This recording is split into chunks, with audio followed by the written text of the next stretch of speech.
Welcome to I dream. నేను journalist Pasha. మనం చూస్తూనే ఉన్నాం, యూట్యూబర్ స్టార్లు అలాగే కొంతమంది సెలబ్రిటీల మీద అత్యాచార ఆరోపణలను రావడం జరుగుతుంది. అలాగే కొన్ని చోట్ల కామారెడ్డి ఇప్పుడు రీసెంట్గా జరిగిన ఇష్యూ, ఆ చిన్నపిల్లలపైన లైంగిక దాడులు అత్యాచారాలు జరుగుతున్న నేపథ్యంలో ఈ విషయాల గురించి డిస్కస్ చేయడానికి ఈరోజు మనతో పాటు ఉన్నారు శివరాం గారు, ప్రముఖ పొలిటికల్ అనలిస్ట్ అలాగే పర్సనాలిటీ డెవలప్మెంట్ కోచ్. ఆయనతో మాట్లాడి ఈ విషయాల గురించి మరింత డిస్కస్ చేద్దాం. నమస్తే సార్. హలో అండి, ఎలా ఉన్నారు సార్? ఫైన్ అండి. సార్, మీరు చూస్తూనే ఉన్నారనుకుంటా, రీసెంట్ టైమ్స్లో యూట్యూబర్ హర్ష సాయి పైన ఆరోపణలు వచ్చాయి. ఓకే, లైంగికంగా వాడుకొని డబ్బు కూడా తీసుకున్నాడు అని ఒక యువతి ఫిర్యాదు చేసింది. ఓకే.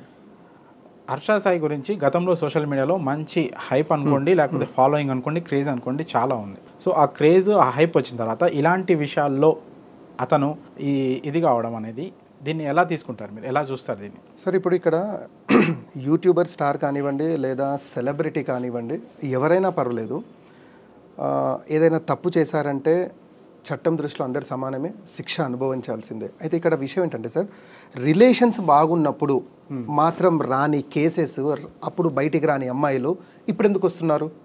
ఇప్పుడు జానీ మాస్టర్ విషయంలో కానీ హర్ష సాయి విషయంలో కానీ చూడండి సార్. ఇప్పుడు హర్ష సాయి సబ్జెక్ట్ తీసుకుంటే యూట్యూబ్లో తను పెద్ద స్టారు, ఎక్కడికి వెళ్ళినా డబ్బులు పంచడం అందరు చూశారు. ఈ డబ్బులు ఎక్కడి నుంచి వస్తున్నాయి? ఆ కోణం కూడా ఆలోచించాలి. అంటే ఇప్పుడు బెట్టింగ్ యాప్స్ని తను ప్రమోట్ చేస్తున్నారు. సరే, ఇప్పుడు బెట్టింగ్ యాప్స్ ఏ కమ్యూనిటీలో చూసుకున్నా కూడా బెట్టింగ్ యాప్స్ని ప్రమోట్ చేయడం అనేది తప్పు, నేరం అది. ఇప్పుడు తన వర్షన్ ఏంటి? ఇప్పుడు చూడండి సార్, ఇప్పుడు విరాట్ కోహ్లీ ప్రమోట్ చేస్తున్నారు కదా, నేను కూడా చేయొచ్చు కదా, తన కంపారిజన్. ఇప్పుడు నేను మిమ్మల్ని అడుగుతున్నాను సార్, పోన్ వీడియోస్ చూడడం తప్పా రైటా అంటే 100% తప్పే. బట్ గూగుల్ ఓపెన్ చేస్తే పోన్ వీడియోస్ ఓపెన్ అవుతున్నాయి కదా, కాబట్టి నేను చూస్తానంటే అది నీ అవివేకం. నేనేమంటా సార్, బెట్టింగ్ యాప్స్ నుంచి నువ్వు ప్రమోట్ చేసి జనాలని తప్పుడు దోవలో పట్టించి ఆ డబ్బులతోని నువ్వు ఇక్కడ డొనేట్ చేసి నువ్వు ఫేమ్ తెచ్చుకొని ఈ విధంగా చేయడం అనేది 100% తప్పు. అయితే ఇక్కడ ఏదైతే కేసు ఫైల్ అయ్యి ఆయన ఇప్పుడు పరారీలో ఉన్నారో ఆ విషయాన్ని కనుక తీసుకుంటే సార్, రిలేషన్స్ పంచుకున్నప్పుడేమో కేసు ఫైల్ అవ్వలేదు. వీళ్ళిద్దరి మధ్యలో ఎప్పుడైతే డిస్టర్బెన్స్ వచ్చిందో, లైంగిక దాడి అని చెప్పేసి అవని చెప్పేసి కేసు ఫైల్ చేశారు. సో ఇప్పుడు ఇంత పరారీలో ఉన్నాడు సార్. అతను వచ్చి ఏం స్టేట్మెంట్ ఇస్తాడు అనేది ఓకే. సరే, అతని స్టేట్మెంట్లో లేదా జడ్జి కన్విన్స్ అయ్యి ఇది కరెక్టే అన్నప్పుడు అమ్మాయి మీద డిఫమేషన్ కేసు వేయవచ్చు తిను. ఎందుకంటే సార్, బ్లాక్మెయిల్ చేస్తున్నారు. అంటే అమ్మాయిలు ఎలా ఉన్నారంటే సార్, రిలేషన్స్ బాగున్నప్పుడేమో మంచిగా ఉండి రిలేషన్స్ డిస్టర్బ్ అయిన తర్వాత చట్టాలు మాకు అనుకూలంగా ఉన్నాయి కదా అని చెప్పేసి కేసెస్ ఫైల్ చేయడము, దాన్ని బ్లాక్మెయిల్ కోణంలో చూడడం అనేది 100% తప్పని చెప్తున్నాను సార్. నేను రియల్గానే నీ మీద లైంగిక దాడి జరిగినప్పుడు ఎందుకు కేసు ఫైల్ చేయలేదు? ఒకప్పుడు జరిగినప్పుడు ఇప్పుడు ఎందుకు కేసు ఫైల్ చేస్తున్నావు? అది తప్పు కదా. అంటే నీ కన్వీనియంట్గా నువ్వు ఎందుకు తీసుకుంటున్నావు? వాడు తప్పు చేస్తే ఇమీడియట్గా నీకు తప్పు అనిపిస్తే నువ్వు ఇమీడియట్గా వచ్చి నువ్వు కేసు ఫైల్ చేయాల్సింది. అక్కడ నువ్వు సిగ్నల్ ఇచ్చి ఇప్పుడు నువ్వు కేసు ఫైల్ చేయడం అనేది 100% తప్పు. అంటే అప్పుడు అతని నుంచి బెదిరింపులు రావచ్చు, లేకపోతే వేరే ఏది కారణాల వల్ల తను చంపుతాడని బెదిరించవచ్చు. అమ్మాయికి అప్పుడు ధైర్యం లేకపోవచ్చు, ఇప్పుడు ధైర్యం వచ్చి కేసు వేసింది. అందులో తప్పు ఎక్కడ ఉంది సార్? నేనేమంటానండి సార్, అప్పుడు లేని ధైర్యము ఇప్పుడు ఎలా వచ్చింది? నేనేమంటాను సార్, అప్పుడు కూడా ఇదే జరగవచ్చు కదా. నేనేమంటున్నాను, ఇప్పుడు కూడా అది జరగవచ్చు కదా. అది ఇక్కడ సబ్జెక్ట్ ఏంటంటే సార్, రియల్గా ఇప్పుడు హర్ష సాయి వచ్చి ప్రెస్ మీట్ పెట్టి ఆయన ఏం చెప్తాడు అనేదే ఇప్పుడు ఇక్కడ criteria. But whatever it may B, బంతి ఎంత ఎత్తుగా ఎగురితే అంత తొందరగా కింద పడుతుంది అన్నట్టు ఇప్పుడు యూట్యూబర్ హర్ష సాయి కానీ లేదా జానీ మాస్టర్ ఇష్యూ కానీ వీళ్ళందరూ ఎవరైతే వీళ్ళిద్దరు ఉన్నారో, ఇప్పుడు కమ్మింగ్ ఎవరైతే స్టార్స్ ఉన్నారో, యూట్యూబ్ స్టార్స్ కానీ సెలబ్రిటీస్ కానీ, వాళ్ళందరికీ ఈ ఇష్యూ అనేది చెంపపెట్టు. అంటే అమ్మాయిల విషయంలో జాగ్రత్తగా ఉండాలి, అమ్మాయిని ఎక్కడ కూడా మనం మిస్యూజ్ చేయొద్దు. అంటే మనం ఏదో ఫ్లోటింగ్ చేసి అమ్మాయిని లైంగికంగా వాడుకొని వదిలేయడం, అంటే ఈ కోణంలో నుంచి అట్లీస్ట్ చాలామంది బయటపడతారు. ఎందుకు ఇప్పుడు బాగానే ఉంటుంది, రేపు ఎక్కడైనా డిస్టర్బ్ అయితే నా మీద కూడా కేసు పడుతుంది అనే భయం అయితే ఇప్పుడు చాలా మందిలో వచ్చింది కదా. అంటే ఇప్పుడు చట్టము కొన్ని విషయాలలో వీళ్ళకైతే ఓకే, జానీ మాస్టర్కి ఇలా జరిగింది కాబట్టి హర్ష సాయికి రేపు నాకు జరగదని గ్యారంటీ ఏంటి అనే ఇష్యూలు అయితే ఒక కోణంలోకి అయితే వీళ్ళు వచ్చారు కదా. అంటే ఒక ముట్టకాయలు అయితే పడ్డాయి కదా. కాబట్టి నేనేమంటానంటే సార్, హర్ష సాయి చేసింది 100% తప్పే, అలా రెండో డౌటే లేదు. ఆయనని శిక్షించాల్సిందే, ఎంత పెద్ద స్టార్ అయినా పర్లేదు. జానీ మాస్టర్ విషయంలో కూడా సార్ ఇదే జరిగింది. ఆయన ఎప్పుడో ప్రీవియస్లో అంటే మైనర్గా ఉన్నప్పుడు చేసి ఇప్పుడు నన్ను పెళ్లి చేసుకో విషయంలో ఇవన్నీ ఏదైతే జరుగుతున్నాయో, ఇప్పుడు చూడండి సార్, ఇప్పుడు ఆల్రెడీ అతని ఫ్యామిలీ ఉంది, అతని ఫ్యామిలీ అతని వైఫ్, ఈ కోణాలు ఉన్నాయి. అప్పుడు తెలీదా? ఈవిడికి తెలీదా? ఇప్పుడు ఎవరైతే అప్పుడు ఫ్యామిలీ ఇవన్నీ ఈ విషయాలన్నీ తెలిసిన తర్వాత కూడా అప్పుడు కాంప్రమైజ్ అయ్యి ఇప్పుడు కాకపోవడానికి కారణం ఏంటి? అంటే ఇప్పుడు నేను ఒక పెద్ద సెలబ్రిటీ, ఇప్పుడు ఏది బ్లాక్మెయిల్ చేసినా నాకు ఇస్తాడు అని ధైర్యమా? అది కాదు కదా సబ్జెక్ట్. ఇంకోటి జానీ మాస్టర్ చేసిన తప్పు కానీ హర్ష సాయి చేసిన తప్పు ఏంటంటే నీ మీద కంప్లైంట్ ఫైల్ అయినప్పుడు నువ్వు మీద పిఎస్కి వెళ్ళాల్సింది, వివరణ ఇవ్వాల్సింది. ఎందుకు ఇవ్వలేదు? ఎందుకు పరారీలోకి వెళ్ళావా లేదా? దానివల్ల మెసేజ్ ఏం వెళ్ళింది? వీడు తప్పు చేశాడనే మెసేజ్ వెళ్ళిందా లేదా? But whatever it may B, ఇప్పుడు నిజం ఎప్పటికైనా తెలుస్తుందని ఇప్పుడు మెల్లిమెల్లి బయట మీరు కనుక వర్షన్స్ తీసుకుంటే ఒక విధంగా జానీ మాస్టర్కి సపోర్ట్గానే లేదా హర్ష సాయికి అయితే సపోర్ట్ చేయట్లేరు. బట్ ఈ కోణంలో మెల్లిమెల్లిగా నిజాలనే అంటిల్ అన్లెస్ జానీ మాస్టర్ తర్వాత హర్ష సాయి వచ్చి బయటకు వచ్చి వాళ్ళు ప్రెస్ మీట్ పెట్టి ఇది అని చెప్పేంత వరకు ఈ విషయంలో కొంత సస్పెన్స్ ఉండడం అయితే కన్ఫర్మ్ అండి. సో ఇప్పుడు వాళ్ళు కేసు పెట్టగానే స్టేషన్కి వచ్చి ఎక్స్ప్లెనేషన్ ఇస్తే కేసు కాకుండా ఉంటుందా? అంటే ఎలా ఉంటుందంటే సార్, ఇప్పుడు ఎవరైనా వచ్చి సార్, ఇప్పుడు ఒక అమ్మాయి వచ్చేసి ఇతను నన్ను బలాత్కారం చేశారండి ఇలా అంటే గుడ్డిగా ఎఫ్ఐఆర్ చేయరు కదా సార్. ఫస్ట్ తను పిలిపిస్తారు, తన ఎక్స్ప్లెనేషన్ తీసుకుంటారు. రియల్గా తన ఎక్స్ప్లెనేషన్లో గనక ఏదైనా మతలబ్ అనిపించినప్పుడు ఇన్స్పెక్టర్ మనకెందుకులే అని చెప్పి ఎఫ్ఐఆర్ ఫైల్ చేసి కోర్టుకి సరెండర్ చేస్తారు. ఇది జరుగుతుంది. అసలు తన పరారీలో ఉన్నప్పుడు ఇంకా అవకాశమే లేదు, ఇక ఎఫ్ఐఆర్ ఫైల్ చేయాల్సిందే. ఇది చట్టం మనకు చెప్తుంది. కాబట్టి ఎఫ్ఐఆర్ ఫైల్ అయింది, రిమైండ్కి వెళ్ళారు తను. సో అంటే అన్నీ బాగున్నప్పుడు ఏమనకుండా ఇప్పుడు ఎందుకు కేసులు పెడుతున్నారు అని మీ క్వశ్చన్ రైజ్ చేశారు కదా? అవునండి. సో అంటే దానికి కారణం ఏదై ఉండొచ్చు అని మీరు అనుకుంటున్నారు? నేను అనుకోవడం అండి, ఇప్పుడు అన్నీ బాగున్నప్పుడు మీరు కేసెస్ పెట్టలేదు, రిలేషన్స్ ఇట్టపోయిన అంటే ఫైనాన్షియల్ రీజన్ అయి ఉండొచ్చు, ఫేమ్ రీజన్ అయి ఉండొచ్చు, లేదా ఈ టైంలో వీళ్ళు హై పిచ్లో ఉన్నారు, ఈ టైంలో బ్లాక్మెయిల్ చేస్తే మనకు వర్కౌట్ అవుతుండొచ్చు, అంటే ఏ కోణమైన ఉండొచ్చు. అంటే నేను ఇక్కడ హర్ష సాయినో లేకుంటే జానీ మాస్టర్నో సపోర్ట్ చేయట్లేదు. వారు వచ్చి వివరణ ఇచ్చేంత వరకు క్లారిటీ రాదు ఇక్కడ ఈ కేసులో.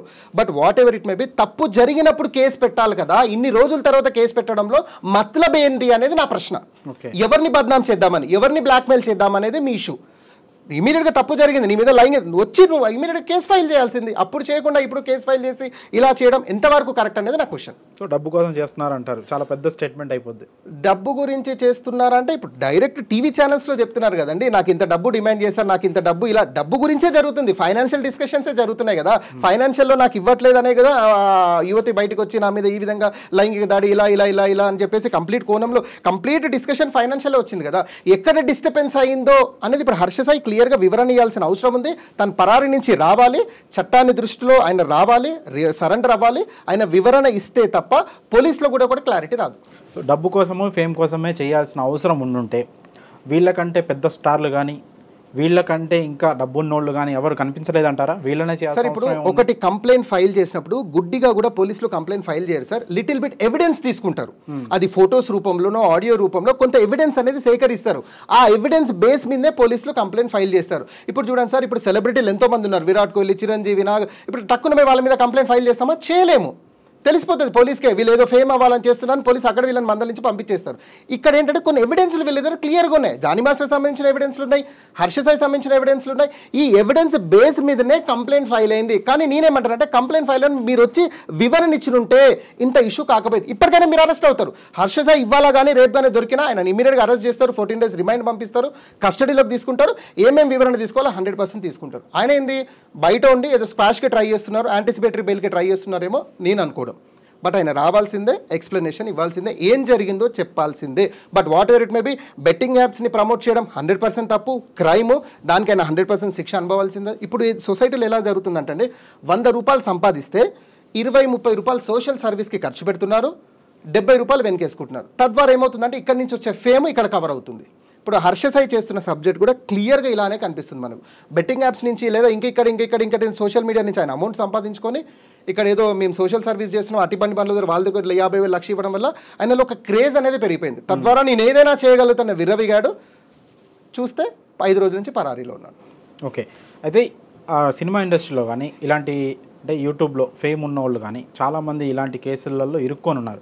వాళ్ళు చేశారా చేయలేదా అనేది సెకండరీ, అది పక్కన పెట్టేస్తే ఒక ఫేము నేము వచ్చిన తర్వాత ఆడపిల్లల్ని ఆ దృష్టితో చూసే వాళ్ళు ఇలా వాళ్ళు ఎందుకు చూస్తున్నారు? ఇలా ఆడపిల్లల్ని వాడుకోవచ్చు, ఒక ఫేమ్ నేమ్ వచ్చిన తర్వాత ఎందుకు ఆడపిల్లల్ని తక్కువ చేసి ఇలా చేస్తున్నారు అనుకుంటారు? అంటే వాళ్ళ మెంటాలిటీ ఎలా ఉంటుంది ఒక ఫేమ్ నేమ్ వచ్చిన తర్వాత? సార్, ఇప్పుడు ఒక ఫేమస్ అయిన తర్వాత ఒక వ్యక్తి నాకు తెలిసి చాలా బౌండరీస్లో ఉంటాడు. తను ఎక్కడ కూడా బౌండరీస్ క్రాస్ అవ్వడు. ఎందుకంటే ఇప్పుడు నాలో ఫేమ్ వచ్చింది, రేపు ఎక్కడైనా నేను మిస్యూజ్ చేస్తే నన్ను పోలీస్ నుంచి కానీ మీడియా నన్ను టార్గెట్ చేస్తే అనే విషయం తెలుసు వీళ్ళకి. చాలామంది ఆ బౌండరీలో ఉన్నారు. ఆ బౌండరీ దాటి కూడా కొందరు మిస్బిహేవ్ చేస్తున్నారు. సరే, అక్కడ అమ్మాయిలు వారికి సిగ్నల్స్ ఇవ్వడము లేదా వీరు దాన్ని ఇంకెక్కువగా క్యాష్ చేసుకోవడం ఇలా జరుగుతున్నాయి. సార్, ఇది ఒక పెద్ద సబ్జెక్టు. దీని మీద మనం ఒక గంట చర్చనే పెట్టవచ్చు. చూడండి సార్, ఒక వ్యక్తి తప్పు చేస్తున్నాడు అంటే ఆ వ్యక్తికి 2 తెలియకపోవచ్చు సార్. ఈ తప్పు వల్ల నాకు ఇమ్మీడియట్గా ఇక్కడ శిక్ష పడుతుంది అని తెలిస్తే ఆ వ్యక్తి ఆ తప్పు పని చేయడు సార్. లేదా ఈ తప్పు వల్ల నాకు పరలోకం అంటూ ఒకటి ఉంది, అక్కడ కూడా నాకు శిక్ష పడుతుంది, అది శాశ్వతమైనటువంటి శిక్ష అని తెలుసుకోవాలి సార్. ఈ 2 లేకనే సొసైటీ అనేది పాడైపోయింది. చూడండి సార్, ఒక స్త్రీని చూడంగానే ఒక చులకన వాతావరణం ఏర్పడింది సొసైటీలో. ఎందుకు నేనేమంటానంటే సార్, ఒక స్త్రీని చూడగానే ఒక తల్లి, ఒక సోదరి, ఒక భార్య, అవునా కదా సార్? ఇప్పుడు ఒక స్త్రీ అంటే ఒక తల్లి, సోదరి, భార్య. ఇప్పుడు నువ్వు ఎవరినైతే అట్లా చులకన చూడాలనుకున్నావు, ఎవరితోనైతే ఇలా చేయాలనుకున్నావో వారు ఒకరికి తల్లి, ఒకరికి చెల్లి, ఒకరి సోదరియే కదా, భార్య కదా. ఇప్పుడు నీ తల్లితోనో, నీ సోదరితోనో, నీ భార్యతోనో ఎవరైనా అలా బిహేవ్ చేస్తే మనం ఊరుకుంటామా? 100%. ఈ భావన మనకెందుకు రాదు, వాళ్ళకెందుకు రావట్లేదు? నేను ఎవరితోనైతే ఇలా చేయాలనుకున్నా వారు ఒకరికి సోదరే కదా, ఒకరికి తల్లే కదా, ఒకరికి భార్య కదా అనే భావనలు మనలో రావాలి. ఆ భావన మనలో రానంత వరకు సొసైటీ బాగుపడడం చాలా కష్టం. Serial number 1. సీరియల్ నెంబర్ 2, ఏ విషయమైనా నేను ఈ తప్పు పని చేస్తున్నానంటే ఈ తప్పుకు సంబంధించి నాకు శిక్ష పడుతుంది అనే భయం మనిషిలో రావాల్సిందే. ఆ భయం రానంత వరకు మీరు మనిషిని ఎంత మోటివేట్ చేసినా కూడా సిస్టమ్ బాగుపడదు. ఓకే, ఆల్రెడీ తప్పు చేస్తే శిక్ష పడుతుంది అని చాలా కేసులు నిరూపితమైనవి. నిర్భయ లాంటి యాక్ట్స్ కూడా వచ్చినాయి ఢిల్లీ ఘటనతో. ఇన్ని చట్టాలు ఉండగా కూడా ఎందుకు ఇంకా తప్పులు జరుగుతున్నాయి? అది కూడా చాలామంది బతికి ఆధారపడి జీవించే సినిమా ఇండస్ట్రీలో కావచ్చు, ఇంకా వేరే దాని మీద కావచ్చు. ఇన్ని కఠిన చట్టాలు ఉండగా కూడా ఎందుకు ఇంకా నేరాలు జరుగుతున్నాయి? చిన్న పిల్లల మీద కూడా లైంగిక దాడులు జరుగుతున్నాయి, అది కూడా స్కూల్స్లలో కూడా జరుగుతున్నాయి. రీసెంట్గా కామారెడ్డి ఒక స్కూల్లో నర్సరీ 6 ఏళ్ల అమ్మాయి పైన పీటీ సార్ లైంగిక దాడికి పాల్గొన్నారు. ఎందుకు ఇలాంటి మెంటల్ స్టేటస్ ఎందుకు ఉంటుంది సార్? దురదృష్టం ఏంటంటే ఇవన్నీ ఎడ్యుకేషన్ రంగంలో జరగడం చాలా దురదృష్టకరమైన విషయం. నేనేమంటాను సార్, సొసైటీ చెడిపోవడానికి ప్రధానమైనటువంటి కారణం యూత్. ఆ యూత్ అనేది స్కూల్ సెక్టార్ నుంచి స్టార్ట్ అవుతుంది. నేనేమంటానంటే సార్, స్కూల్స్లో ఎప్పటి వరకు అయితే మోరల్ వాల్యూస్తో కూడిన సిలబస్ రాదో అప్పటి వరకు పిల్లల్లో డెవలప్మెంట్ అనేది రాదు. ఇప్పటి వరకు నా పిల్లగాడు, నా బాబు, నా పిల్లలు ఇంటర్నేషనల్ స్కూల్లో చదువుతున్నారు అనే ఫీలింగ్లో ఉన్నారు తప్ప అసలు ఇంటర్నేషనల్ స్కూల్లో సిలబస్ ఏంటి, వారు ఏం నేర్పిస్తున్నారు, నా పిల్లల్లో వచ్చిన మార్పు ఏంటి అనేది ఏ పేరెంట్కి అవసరం లేదు. పొద్దున 7:30కో 8 గంటలకో స్కూల్ బస్ వస్తుందా, స్కూల్ ఎక్కిచ్చామా, మళ్ళీ 4:30కు వాడు వస్తున్నాడా, వానికి టీ స్నాక్స్ ఇచ్చామా, ట్యూషన్కి వెళ్తున్నాడా, మళ్ళీ వస్తున్నాడా, డిన్నర్ చేస్తున్నాడా, పడుకుంటున్నాడా, ఇంతవరకు నా పిల్లగాడు పలానా ఇంటర్నేషనల్ స్కూల్ తప్ప నా బాబులో మోరల్ వాల్యూస్ ఎంత ఉన్నాయి, వాటిలో దైవ భీతి అనేది ఎక్కడ వచ్చిందా రాలేదా? సరే ఒకటి గుర్తుపెట్టుకోండి, ఇప్పుడు మన భారతదేశంలో 5 సిలబస్ మీద ఎడ్యుకేషన్ రంగం ఆధారపడి ఉంది. మొదటిది స్టేట్ సిలబస్, రెండోది సెంట్రల్ సిలబస్, మూడోది ICSE సిలబస్, 4వది IB సిలబస్, 5వది IGCSE సిలబస్.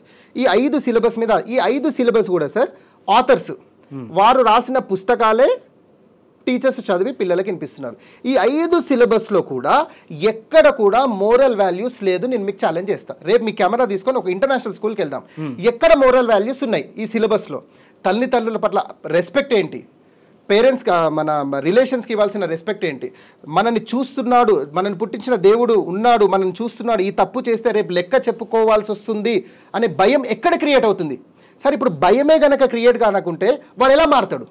ఈ తప్పు చేస్తే నాకు ఈ పనిష్మెంట్ ఉంది అని వాడికి తెలిసినప్పుడు వాడు 100% మనలో మార్పు ఉంటుంది.